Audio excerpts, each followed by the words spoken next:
natin itong pork. Wala kasi akong hipon.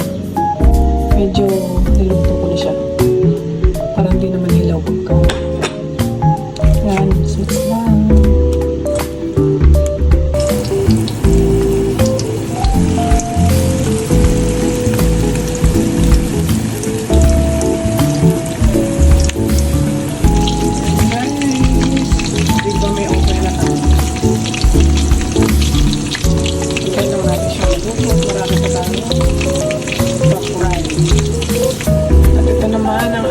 Second batch. Yan, medyo mahinain nyo lang yung apoy para hindi siya masunugan.